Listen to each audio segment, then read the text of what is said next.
Thanks, everyone. I'm going to talk without a mic. Thank you for coming. Thank you for coming to MICE. Thank you for coming to the Collaboration and Scripting in Comics seminar. I'm Dan Mazur. I am one of the co-directors of MICE. And I'd also like to thank BU, our new host. As you may know, this is MICE's 13th year. Can you actually hear me? Mm-hmm. Yeah, good. This is the 13th annual MICE.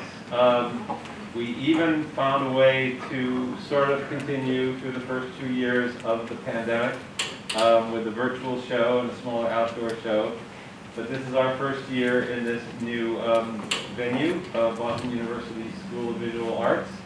Not coincidentally, it is also the first year that Boston University School of Visual Arts is launching a graduate program in visual narrative, which is what you have to call comics if you're launching a graduate program. That is true. That's the seventh time I've made that joke. But it's going to be a great program. It's run by Joel Christian Gill, who is one of the special guests here, and a great artist and educator and longtime participant in MICE. So if that sounds like the kind of program that you might be interested in, or anyone you know, do check it out. I also want to tell you that MICE is sponsored and produced by BCAF, the Boston Comic Arts Foundation. This is a 501c3 charitable organization that we started as sort of an umbrella organization for MICE, and we also sponsor the Boston Comics and Color Festival, various educational programs in the area, and hopefully we'll soon be able to offer support to individual artists as well. So if you like the sound of that, we welcome donations to our 501c3 charitable organization. You can do that through the MICE website or ask at the info desk downstairs. And if you're not into making donations, we would also welcome your help and support by volunteering at MICE, next year's MICE, or the upcoming Comics and Color Festival. It's a lot of fun. I highly recommend it. And it's a great way to get involved with the comics community, and you might end up rising through the ranks and making an announcement like this yourself someday. Without further ado, I will introduce Steenz, who will lead this seminar. Steenz is a cartoonist, editor, and professor from St. Louis, and creator of the Standard Comics script. Did I say that right? You did. Good. And they are here to present this seminar in collaboration and the template. Thank you, thank you. Hi everyone, how's everyone doing? Ooh, okay. Ooh, everyone's doing really good. I love it. Okay, excellent. So, hi, my name is Steenz, as you know. We're going to be talking about collaboration in comics. I feel like collaboration is something that is comics bread and butter, whether you're working with an artist or a writer or a colorist or a letterer or even your local printer. It's always something that takes a village. So what we're going to do today is we're going to talk a little bit about collaboration, working with others. We're going to go over the standard comic script template, which I created with Camilla Zhang. And then we'll talk a little bit more about what it's like collaborating with each other. And then we'll open it up to questions. Does that sound gravy? Great, excellent. Okay, cool. So I'm going to have everyone introduce themselves. I'll call you out. And you tell me about what are the works that you've done, your name, and then also your favorite part of the collaborative process of making comics. So first up, let's introduce Ivy Noelle Weir. Hi, I'm Ivy Noelle Weir. I am a writer who doesn't draw. I'm one of those. I have written books like Archival Quality with Steenz, Anne of West Philly with Maisha Haynes, The Secret Garden on 81st Street with Amber Padilla, and Bountiful Garden, which was drawn by Kelly Williams. My favorite part of the collaborative process in comics is that because I'm a writer and I'm working purely with text on a screen, text on paper, that when I see the art come back, I feel like something has happened that I could never have done alone. You know, like there's such magic. I specifically remember working on Bountiful Garden and getting the first pages back from Kelly and just being like, wow, this is better than I thought it was going to be. Not his art, just the book.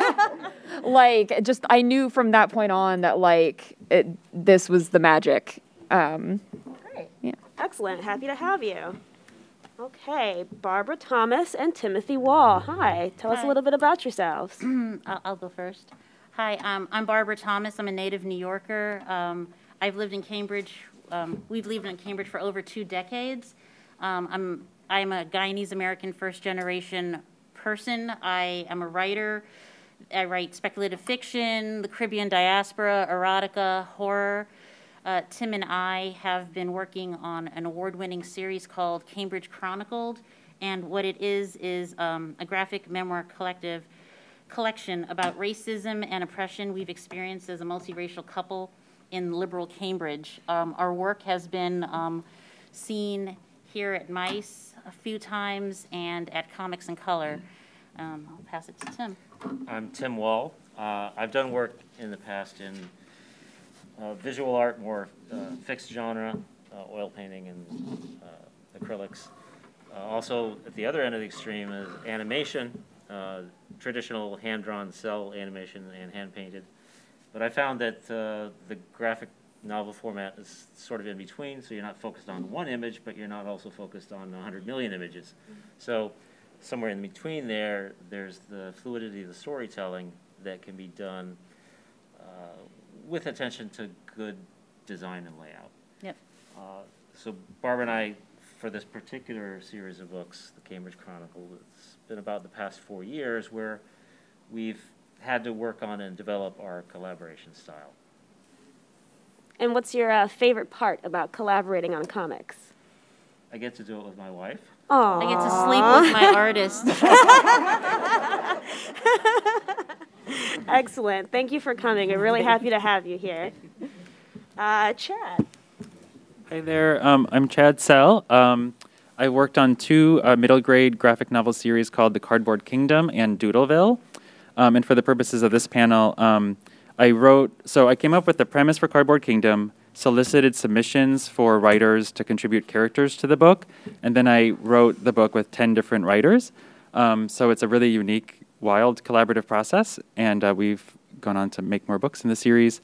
And then Doodleville, I write entirely by myself, and I've switched back and forth between the 2 books over the last few years for my own sanity. And your favorite my favorite part, yes, sorry. My favorite part is the first phone calls I have with my collaborators because it's really exciting. It feels like the sky is the limit. It feels like everything is clicking into place, and we haven't had to do any of the work yet. Yeah, that is the best. You're right. Thank you so much. Okay, Andi. Oh, hello. I'm Andi. Andi Santagata. I mostly do YA and YA horror comedy. Let's see, what's behind me? So I'm a cartoonist, so I draw and I write. Everything behind me I drew in collaboration with a writer, except for History High, which is my first full-length graphic novel that I'm working on right now. It's about time-traveling high school, it's about generational trauma, it's about Henry VIII. It's going to be great.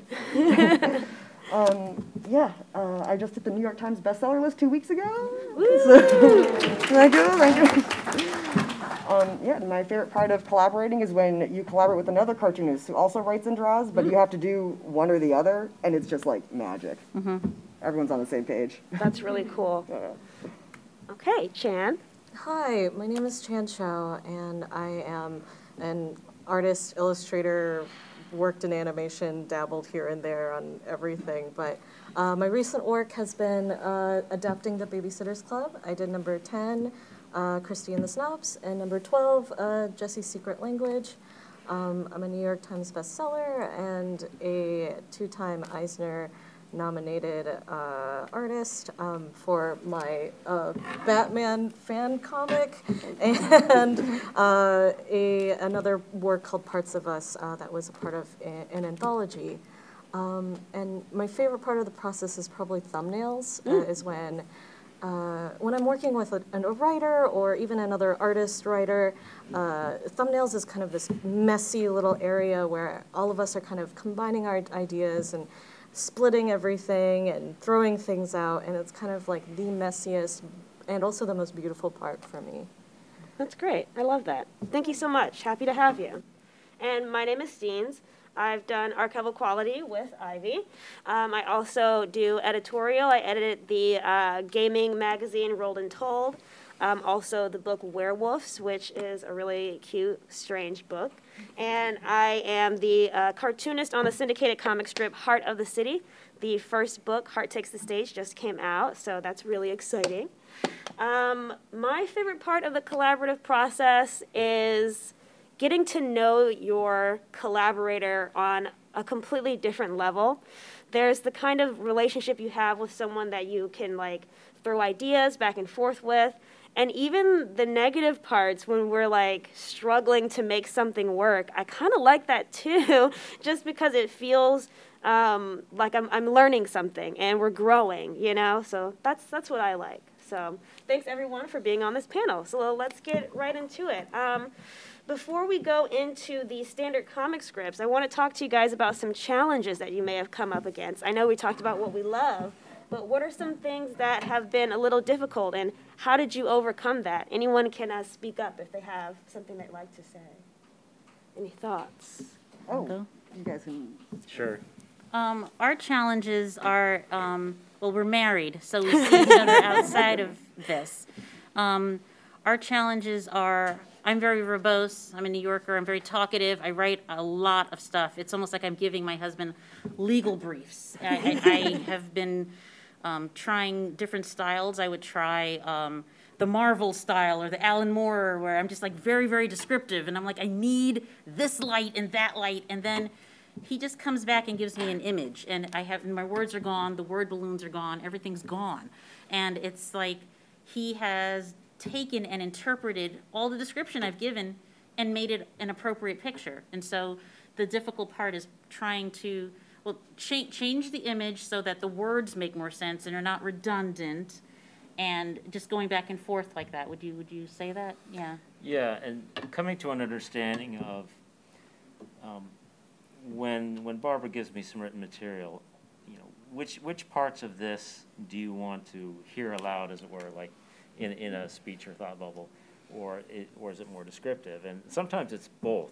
And say you have somebody that's, maybe you have some very specific script that's like, you know, I hate black people. That's not something you really put in a speech bubble. Nobody actually says that. But you can't necessarily put that entirely within an image. You can convey some subtleties to that. But figuring out where to put all of the different ideas within the actual literature is often a challenge. And we have a crit group, so sometimes the crit group goes, where's Barbara's workings? We don't see her words, we only see Tim's images, and we've been with this crit group for 4 years, and so they have come to expect my writing style and Tim's drawing style. So sometimes when we are trying to compromise, it's really good that we have a crit group that calls us out, and it's like, no, Barbara, you need to put those words back in. You win that battle for that cell. He wins this battle for that cell. So, yeah. Nice. So as a writer, I feel like my job is to make the process from my contribution as like painless as possible for the artist who is doing so much more work than me. And you know, where I've grown a lot as a collaborator and a writer over the past couple of years is actually, I'm sorry to my editors, standing up to my editor. But it's because as comics shift more into the book market, and my books are all with traditional book publishers now, I'm with Little Brown, and they're great. but they're not, they're coming into comics relatively new and they're not as familiar with the process. So I have become a lot more demanding. I want the artist to see the script before it's finalized. I want us to be in constant communication. I had a couple of bad experiences when I was starting out where I was not in any communication with the artist I was working with, and that led to problems. And so really, I really love my editor. I feel like it's really important that I say that I love her, but I've just learned to be a lot bossier about what I feel like the artist should get, and what matters and how much credit they should have, and how they're not doing this for me, we're doing it together. Yeah, that's a really great point. Actually, my biggest challenge is being too bossy. Thanks, guys. But yeah, I'm very particular about the way I like to do my work, and oftentimes if I come into a situation where I think the writer is not seeing what I'm seeing, before I am where I am now, my first inclination is to fire an email from the hip and just be like, this is trash. We can't do this, But it's taken time working with multiple authors and having clearer conversations with each other, like before you actually set things in stone. And that's helped a lot for me, is to just have a better relationship with my writers so that I'm not always so bossy. Yeah, I think it's really good. Like working on a book with someone is a very long process. Like even once you sell the book, it still goes through copy edits and changes and publicity tours and stuff like that. So I think it's really good to communicate throughout the process. Like, what level of feedback do we give to each other, and when? There have been times when I send off like an illustrated chapter and I'm like, I really do not want feedback on this right now. Like I can't take it. It's good to kind of respect each other's boundaries and just to get a sense of like what level of input do they want, because sometimes a writer might write out a sequence that they're not actually that confident about, and they might really welcome your idea about how to improve it. But there are other times when they're very specific and have a vision and really don't want to hear your contrary view. And so I think getting that sense of the vibe you have with that collaborator is really useful. And that might change over the course of the series. Like there might be a point when they're like done and they're just stressed out and they like can't keep changing something. Yeah. Oh, well, I came in from indie comics, so I'm kind of used to doing everything myself. So my big challenge was showing my work to the editor or the artist or the writer. So the way I write is I thumbnail first, and then I write, and then I go back and I thumbnail it again, which people do not like in traditional publishing. So I basically had to figure out a way to write my script and then convert it into something palatable for an editor to look at, because they couldn't parse my like Charlie Day from Always Sunny scribblings. So that's why I think the comic standard script is such a good idea, because it's less of a actual format that you're forced to use and more of a way to communicate with your collaborator and point to physical things that you can do or change. Great. Yeah, I think one of my challenges is like trusting myself. I also come from indie comics as well, and I'm also a very shy person. It's like I have to trust myself that these people who chose me to collaborate with, I have to trust myself that they chose me for a reason, because I will doubt myself. I'll be like, well, I'll just do what they want, but I'm also like, I need to learn to like really take charge of the thing they handed me, because they trusted me with the thing, to put my own image, but also to like project and like uplift their voice as well. That's the thing about being a cartoonist. They want you to do your thing, not just like actually execute on a thing in a generic style. You're not just the hand. Yeah, absolutely. You bring a bit of yourself into every project, even without knowing it, So being able to trust yourself is a really great skill to have. So thanks for bringing that up. what are some, can you think of a situation where you were working with your collaborator and something went really well that you were like, I'm doing this for the rest of my life. This is working, you know? For me, when I was working with Ivy to begin with, the way that Ivy does her scripts, the description is very emotion focused, very much on what are they feeling when they're doing something, what they think someone else is feeling when something is happening. And I found that that helps me a lot more than very detailed, this person is standing here, they're looking this way, they're holding this thing. Because for me, I feel like comics is really all about the feeling and what you get out of it, and less so the actual drawing aspect. Because anyone that can use a pencil and, you know, can make a comic, it doesn't matter how good you think you are. It's all about that feeling. So from then on, I always tell my writers, like, focus on the emotion. You know, don't try and tell me where, you know, the camera should be looking, because I'll tell you that. You know, tell me what they're feeling, and that's going to push me a lot further. And now every script from any writer I get is like, this is what I like. This is what works for me. Yeah, if I can, because we're talking about me already.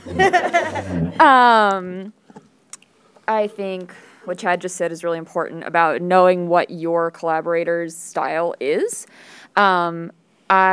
Frankly, how the scene is drawn out in terms of what is where is none of my business. That's not my job. That's something that I put a lot of trust in my collaborators. However, I have had people that are like, tell me where the cup goes. You know, you have to figure out what their style is and what they want from you. When I first started working with Kelly Williams on Bountiful Garden, the first issue script was really, really detailed. And then when I got his pages back, I was like, oh, he doesn't need me. And from then on out, it was very focused on just like, this is the emotion I want. They just need to get from A to B in this page. And yeah, you really have to learn who you're working with and what they want. It's a conversation. For us, because we're working in graphic memoir, it's real life, and we were both there, so sometimes if I don't give Timothy enough description and he draws it, sometimes I'm like, that's not how it happened. And so I can clock him or he can clock me because we are remembering it differently. And so what we do a lot is we have pictures.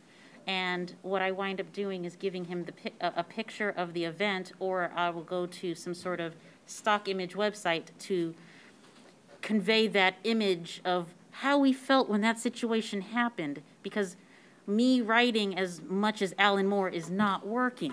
So we although I don't do any of the drawing, pictures are worth 1,000 words, and conveying that expression to him in our methodology, which there is a slide somewhere about it, but we definitely tried scripts, traditional scripts, and it became kind of weird because we weren't strangers to each other. And it's like, why are you saying it like this, Barbara?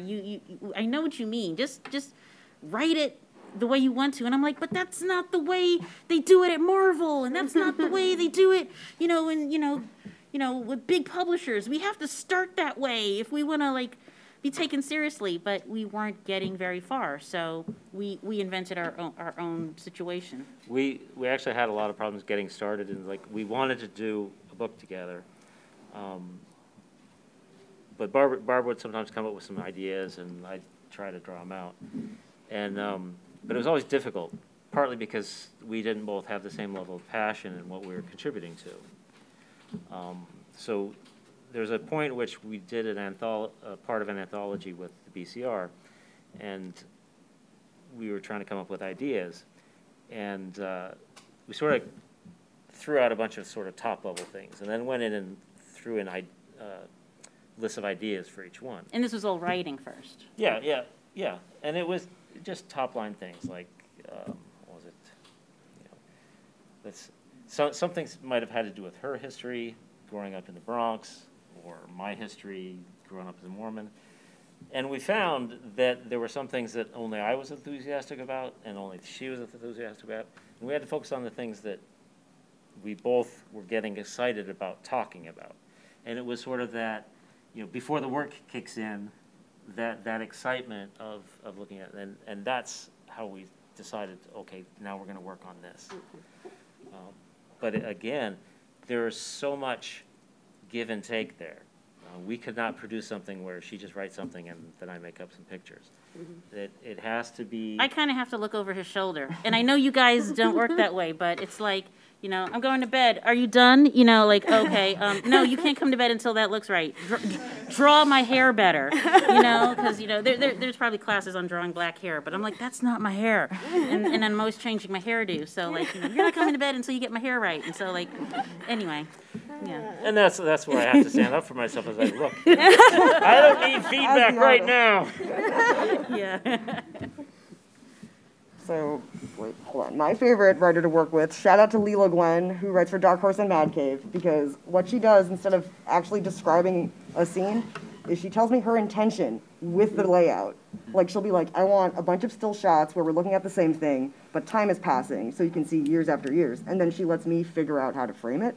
But so she also writes, like, key information in that is important to the plot, because she's also a cartoonist, which is what... So it's a lot more helpful for me to hear what a writer intends to do with the final product of the page so that the cartoonists can actually do their job and like draw and do layouts, because the opening pages in our story in Lower Your Sights, which is about the war in Ukraine at the moment. I don't have a picture of the opening pages, but basically it's the same shot of a window over time watching the children of the village grow up and like encounter the struggle and have like Russia invade and stuff. And Leela put in key plot points that come up, things that I would need to include in the frame, the emotion of the people in the window, the, you know, all of this key stuff without actually telling me how to do my job. Perfection. Yeah. Yeah. Anyone else? I think what Barbara was saying before about kind of not trying to just emulate how everything has always been done before is really key. I had been kind of self-publishing comics that I was writing and drawing myself for a long time, and I wasn't having a lot of success, and so I was kind of interested in finding writers to work with. But the few times that a writer had just sent me a script that I had to draw, it was like absolutely excruciatingly awful. Just because, you know, as we've been talking about, there were things I wanted to push back on, but I wasn't sure if I could. And it's just like physically painful to draw a page that you don't think is good from the start. Comics are labor and laborious. And so you can create the framework for the project you want to work on. And that's what I did with Cardboard Kingdom, because I had this idea. I had collaborated with a friend, Jay Fuller, on what would become the first chapter of the book, introducing one of the characters. But we thought, wouldn't it be great to have a whole book with a whole neighborhood full of characters? But how would we ever find people to write those stories? And this was like early on in like Kickstarter and stuff and crowdsourcing. And I thought, well, what if I created a website where I laid out my vision for Cardboard Kingdom, shared our sample story, and let anyone send in their pitch for a character and story in the book.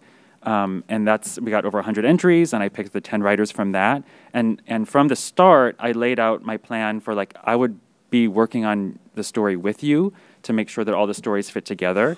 And by establishing like all of my expectations early in and having people opt into that, we were like going forward from the start with the dynamic that I wanted. And working on that first book was just like serendipitous and exciting, and it just felt like everything really clicked into place. And I told them, we might not ever make a cent on this book, but all I can guarantee is that I will draw these stories if I pick them.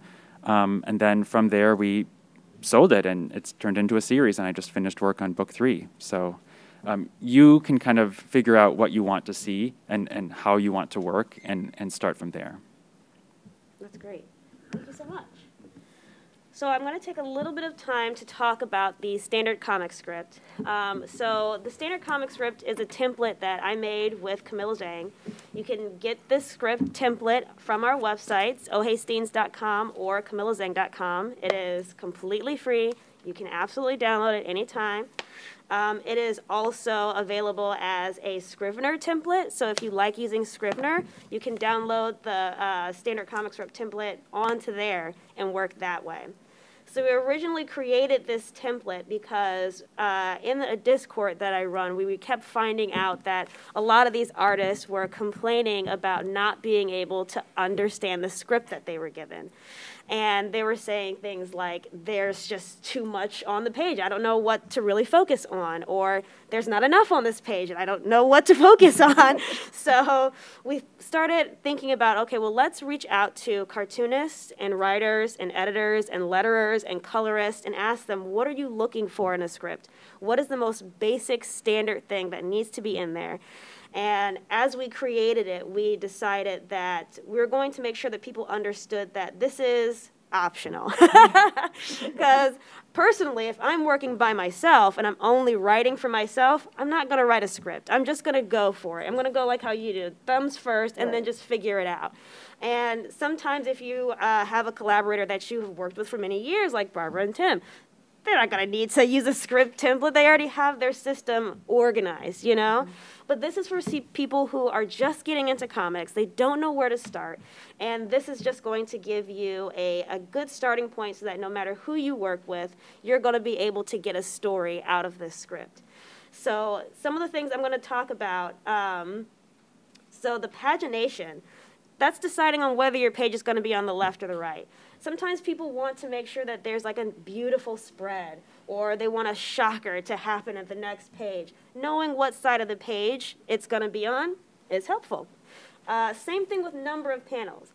That's something that is up to your artist. Again, I always say, collaborate with your person. If they don't want any of this, don't include it. But if they need something like this, include it. And I'm thinking in a term of sometimes there are comics that are kind of done in assembly line fashion, you know? So from bigger companies that just need to get the comics out there, something like this where you explain, well, here's how many panels are on the page, here's how many characters are on the page, it's going to help an artist out get the work done. The next thing on the template is the description line. The description is probably one of the most important parts of the script, in my opinion, because this is what you're going to see on the page. This isn't a direction for your letterer. This is a direction for your artist. This is something that you call out. Is it a wide shot? Is it zoomed in? What time of day? What kind of feelings this person is having while they're in this panel? This is something that every writer should be open to learning how to write, because you need to be able to write what is on the page. So I kind of wanted to ask some of the artists on the panel, what kind of descriptions are you looking for in your scripts? If you receive a script and you see, you know, the description line, what are some of the things you're like, okay, I need to know all of this in order to successfully get this comic drawn? I think I probably need to know why you want me to do this, primarily. Like, it's a lot more helpful for you to do, rather than like describe a character physically, which I still need, by the way, please do that. But to also add, he's like really shy and nervous and anxious. That's so much more helpful than saying, oh, he slumped over and like looks like this and that. Because, I mean, as a collaborative process, your writer is imagining a character that doesn't physically exist yet, and it's your job to help bring that to life in a collaborative way. So definitely knowing the why as well as the how is super important. Good, nice. Yeah, I would agree with that. The why is very important. So, just as an example, we have a story about going to a school potluck, you know, and it's one thing to describe the scene as, okay, here we have somebody spitting over the food. Great, okay. But other aspects that are important to that is like, I mean, what made you remember that? Obviously, you reacted in a particular way to that. So showing your reaction in that panel is a critical aspect of it. So it's, you know, it's not just, okay, this person is disgusting, but the whole room is disgusted by that person. So understanding the motivation behind the description is really important. I completely agree. Yeah. I think also kind of like if you were the writer providing script, I think there are certain circumstances where you're like setting a scene and you might suggest like, oh, maybe we indicate that it's spooky with cobwebs and a skull in the background and blankety blank blank. And you make it clear that these are just ideas to be generative to the artist, rather than saying, this scene has this, this, and this. Because I've been in situations where someone gives me all these background details they want, and I'm like, I truly do not know how to fit all that in without distracting from the story. And so I think it's just really helpful as a writer to kind of indicate, like, here's where I'm just giving some suggestions, and run with it, you know? I love that. Cool. Yeah, I agree with the scene setting.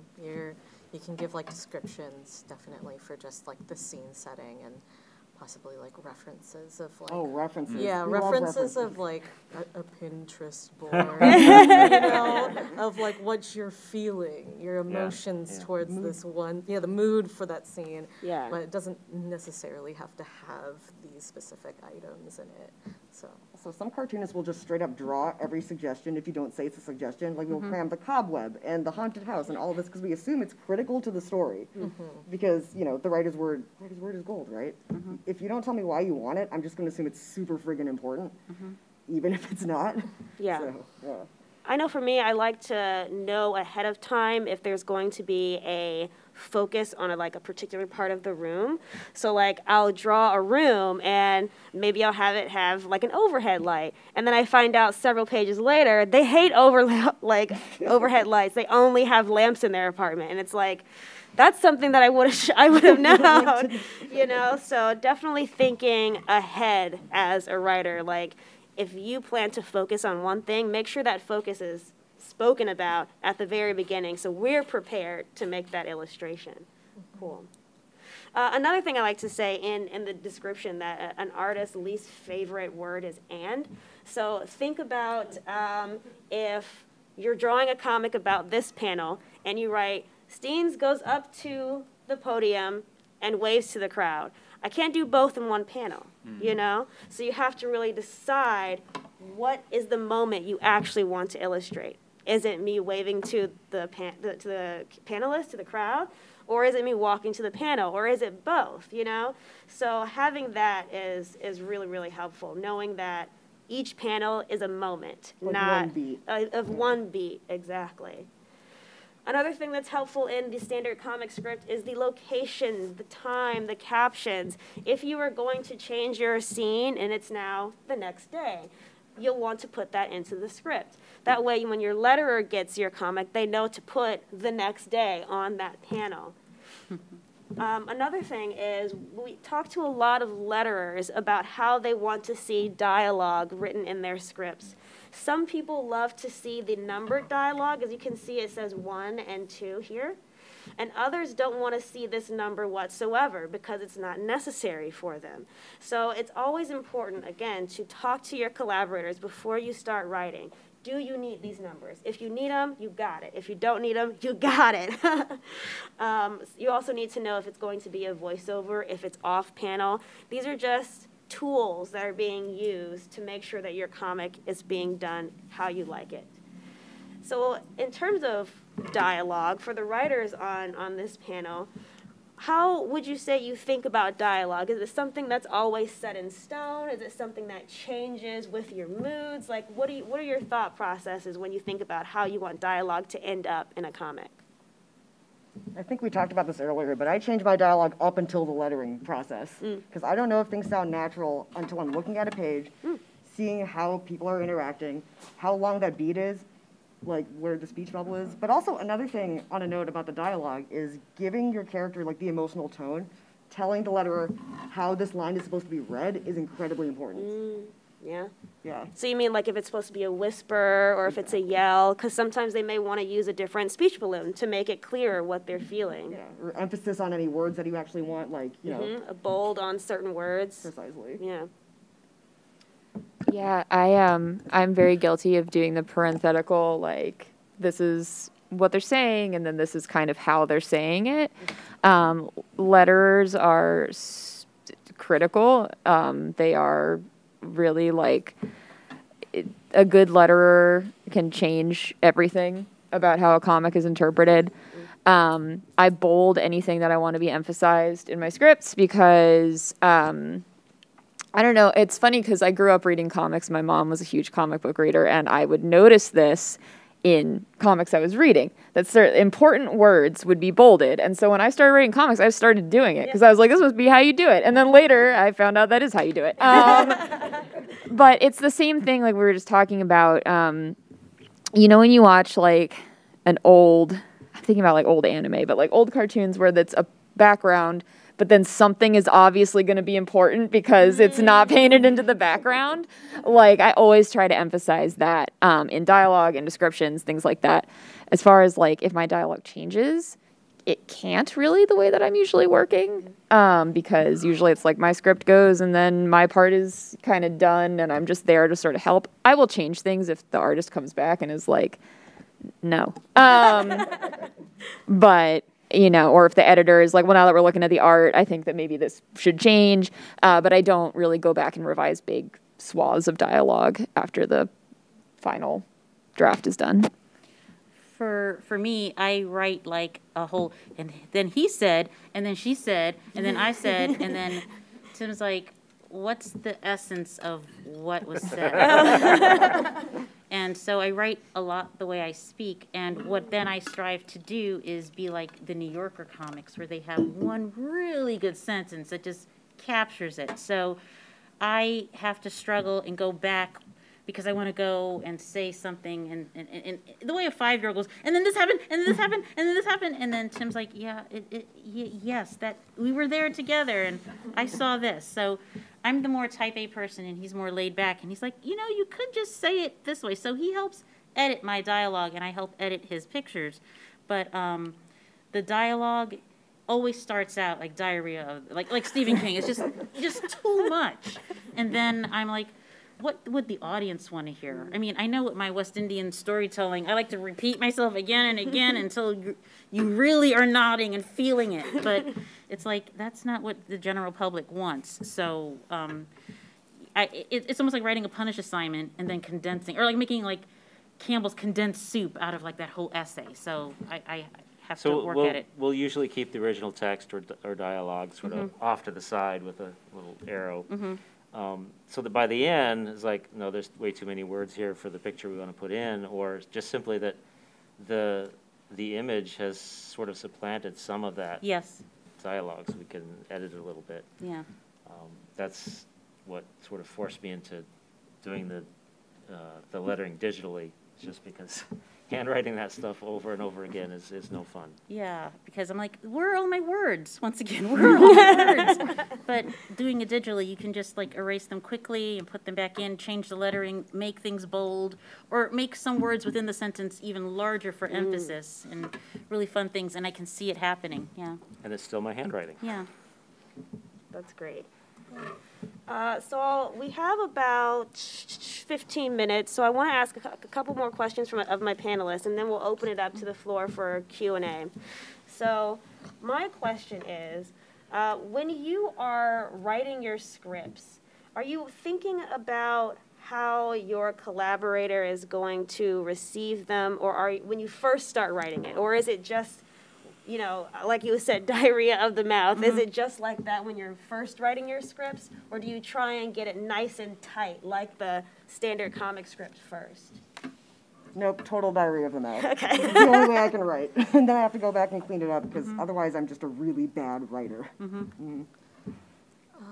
Mine is kind of in between, where I write definitely based, like my dialogue is like the beats of the story. So when I write, I separate everything out into like these beats that I'm feeling, and it's kind of just like I spit it all out, and then I kind of clean it up just a little bit so that way it's a little bit more legible, and then I throw it at my editor and I go, fix it. And they're like, and that's the trust with either a close friend. I call them editors, but they are like my closest friends who know my intentions as an artist and how I work after so many years of looking at how my scripts are. And so when I pass it to them, it's, you know, it would be illegible and hard to read to anyone else, but they know the essence of my work and what I'm trying to say, and that's how they edit based on my work. So I am a very neurotic person, and so I do not, it's very controlled. Most of that, like, just working things out to me happens in the outlining stage in a notebook that no one will ever see.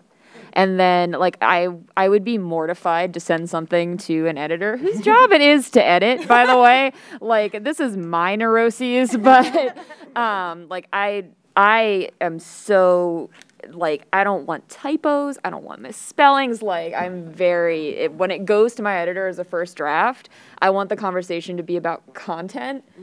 And I don't want to be, like, nitpicky about, you know, the format or, you know, anything like that. So I really tighten things up before I show it to anybody. But again, I'm a very anxious person. I actually got called out by my editor for not tightening things up enough before I sent things in. So now I'm like, there's thumbnails, everything's labeled. Yeah. I put in all my page turns. I put in all the emphasis. It looks like I'm turning into Alan Moore and I hate it. Excellent. Okay, so we've got like 10 minutes. Do we have any questions from the audience for our panelists about scripting, about collaboration? Any at all? So something Ivy just said that made me think of it. When I do my scripting, I also, like, I have so many typos in my first, like, pass through.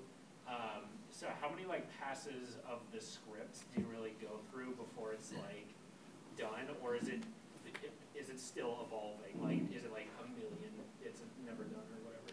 The question is, how many passes of a script do you go through before you feel it's done? I probably go through 2 or 3. The first one is the diarrhea of the mouth. The second one is where we are working on putting the words next to the art. And the third is after it's been critiqued and I have been told I should neaten up or clarify. So probably 3 times. I believe in the iterative design process because I went to game design school and I am a bad person. So the idea of it is with your first draft, the more times you go back to it up until a deadline, because you got to call it, it'll just get better and better by going back and fixing small pieces. So I edit all the way up until it's actually time to turn the finished script in. And if you didn't give me a deadline, the script would just get worse, I think.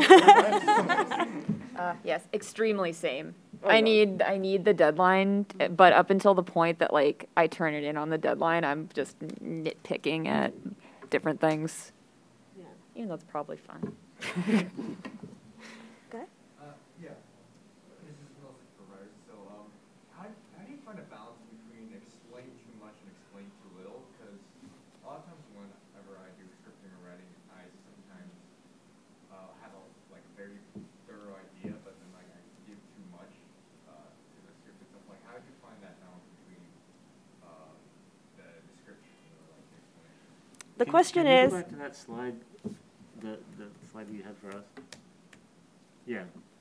Go ahead. Yeah, the question is, how do you find the balance between describing too much and describing too little in your scripts? So the way we work, which is different from what's been presented thus far, the top image, I work with this huge, like, Swarthmore, I mean, it's almost as big as this desk, a notebook that is just that big. Then I start writing, and then I'm like, if I could draw, this is the picture I would go, and I go on the internet and look for a picture. So let's see, we have a picture of me going like this. And what I did is I found a picture of Paris Hilton in Ibiza doing this. And I was like, oh yeah, I DJ'd in high school, and like I do DJ at our son's party. Oh yeah, DJ Khalid. So I find a picture of DJ Khalid. And then I find other pictures. And I just write really big. And as I make mistakes, I just kind of draw one line through. So Tim can see my mistake, and he can see that sentence you were getting rid of, maybe we should reintroduce it. So I make a collage pretty much of, you're going to put these pictures on this page. You are, if you want to sleep in this bed tonight. You're going to put these pictures in. And then he comes up with this. I mean, I love him. We've been married 26 years. You want to talk about the next part? Well, she does make a distinction in the writing. So it's like, yes, this is the picture I want. And this angle, doing the Scott McCloud thing. This is the angle that has captured my emotion. But there are other times where I get like 10 images from Google. There's like, these are people looking surprised at something, but that's the general idea I'm looking for. So there's a little bit of a distinction between here's some ideas, and this is the effect I'm going for. Mm-hmm. So I do capture emotion, but it's like in the, I want it like somebody going like this. And sometimes I draw stick figures. I'm like, this is me with my braids out going like this. And he understands because he sees that. There's actually a step in between here where I'll cut up her collage and shuffle things around into the narrative that I think is going to make sense. Including the essays. And the little... then you get into the pencils and then the inks. But she'll review the pencils, say, yeah, that's what I was going for, or we're missing something here. And he's doing it on an iPad using Procreate, so there's just so much moving around. Just because in the beginning you were feeling pain because you're using a light box and yes. all So the after things. I did the pencils or the inks, I'd have to cut that up and move it around. Yeah. And then so from the top to the bottom picture, and then that's the final thing. And yeah, there's also like a picture in there of when we were at the parade, and there's an actual Charlie Brown, and that's the angle I wanted him to capture, and like a picture of Beyonce and Jay-Z also dancing, and I'm like, make us look like Jay-Z and Beyonce in the corner over there. And so that's what I do, since I don't draw very well, and I'm like, that picture with our faces. So that is how I deal with scripting and getting rid of some of the Alan Moore descriptions, instead of saying, and then you're going to have my hair looking this way, regal, African this, and then my right hand is going to go up like Wakanda. I'm like, I'm not doing all of that. It's like Jay-Z and Beyonce. Just Jay-Z and Beyonce, David Bowie and Iman. Just draw those types of pictures and we're good, Oh yeah, ask your artist. Definitely ask your artist what they prefer with the detailing. Mm-hmm. Mm-hmm. Excellent. Okay. Yeah, I'm curious how long and maybe of what you do in the thumbnailing stage, because I mean obviously catching it at the thumbnails is the best. You get the least amount of redos. Do you make 3 possibilities to a page? And this is kind of just from both sides, As a writer, you look at the thumbnails, what's your reaction to it? And then as an artist, what are you trying to offer up as the options that you want to push forward? And do you say which one you like more? Things like that. So the question is, when you were doing thumbnails as a writer, what sort of things are you looking for? What do you like to see? Do you choose between a couple of different options? And then as an artist, what are you putting up there for your writer to look at? Is it quite a few, or is it just this is what it needs to be? Yeah, with thumbnails, I have a lot of experience with editors and stuff, and I think that comes back to what I was saying about like trusting yourself and being like, I only offer them like when I do a thumbnail of like a whole story, I only offer them one option because I have to trust myself, and in giving them multiple options leads them to start controlling what your vision and you're doing, and so giving them just one option to look at, and they'll obviously give you your input, but the reason why they chose you to collaborate with you is to trust your vision, and that's something that you have to like really just let go and just be like, this is why they chose me to do this. Yeah, and when I get to the thumbnail stage, my first inclination is more for myself, to really understand the script, to understand the story, to understand the feeling of the entire thing. And if we want to make changes, I like to tell the rest of the team, we've got all the way up until the end of pencils, because if I get to pencils and we decide actually this doesn't look as good as I thought it was gonna, we can always change it. But yeah, like Chen said, like trusting yourself and going with your gut with thumbnails is usually the best way to do it. Yeah, and if they don't like it, they'll tell you which thumbnail they want adjusted, and then you can come in. Yeah. Exactly. I have a controversial approach. I don't do thumbnails. I do a fully illustrated, readable rough draft of the entire book. Wow. It's like the most exciting part of the process for me. It's where I'm figuring out how the story is told. I do the lettering at that stage, so that it is fully readable. I feel like when I do thumbnail sketches, they're entirely from myself, like you said, Steenz, where it's just like me like working out like, oh, how the heck am I going to fit this? Because I just feel like my little thumbnails are not legible to another person, and so it's like kind of useless to show them to another person in the process. And so all of my books, I've done a fully readable rough draft, and I just feel like in reading that, you have emotional responses, you engage with the characters, and like that's when you really find out what's effective and what isn't effective in the story, and then your collaborators and your editors can chime in and change things. I think I can like totally agree with that, because what I consider thumbnails is like, people would say early stage roughs, especially with editorial and middle grade. Like the visual literacy of editors sometimes is not quite good. So they require you to do more of a rough with some like word bubbles already placed in.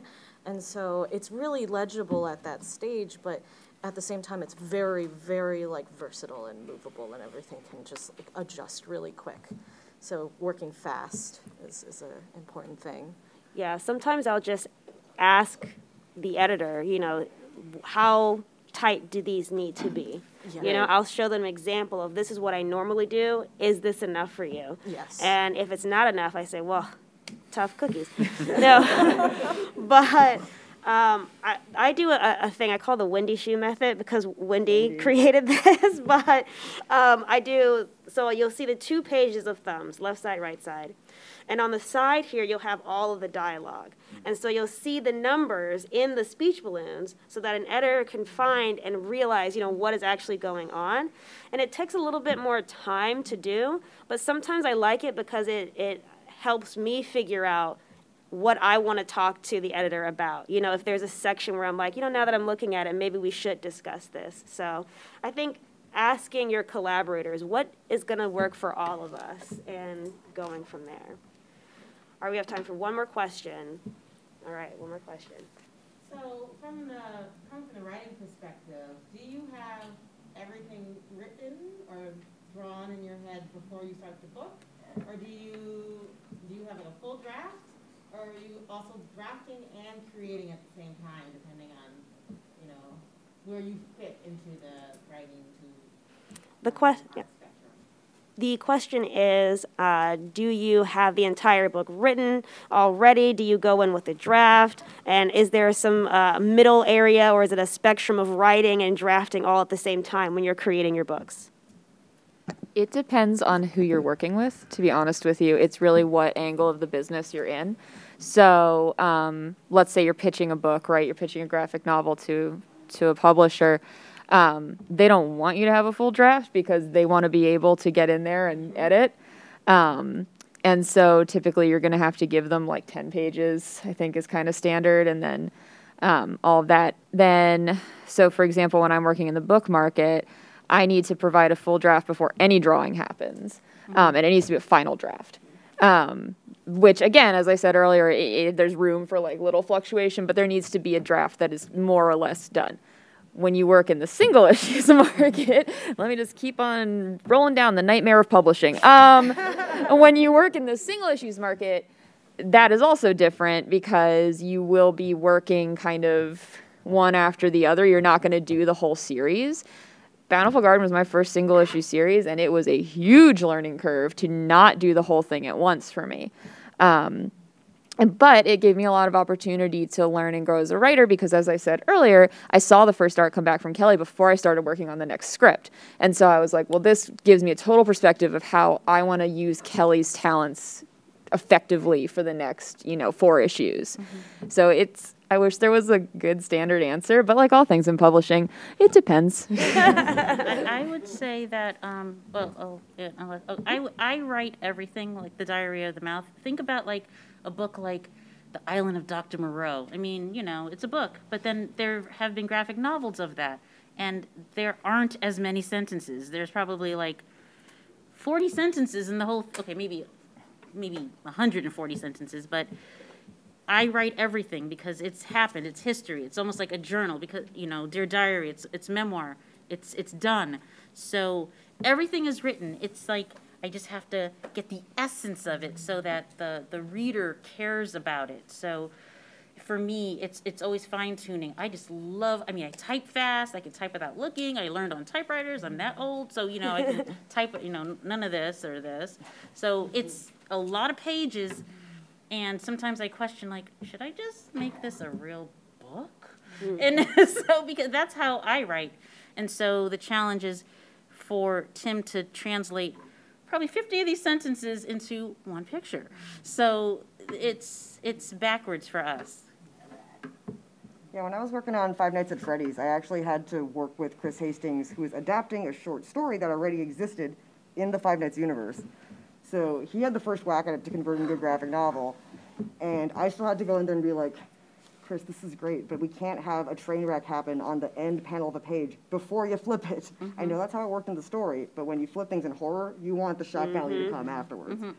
So we had to go in and tinker with it because the script looked really good on paper, but when it came time to actually lay it down, we just needed to make a lot of adjustments about taking the prose, displaying it only in the images, and basically just having the dialogue from that short story appear. Yeah. Okay. Well, we are all out of time, so thank you again to all of our panelists for talking about their experiences and collaboration. Thank you. Thank you. And these are our table numbers, so please come down and say hello to us. And thanks again. Have a good one, you guys.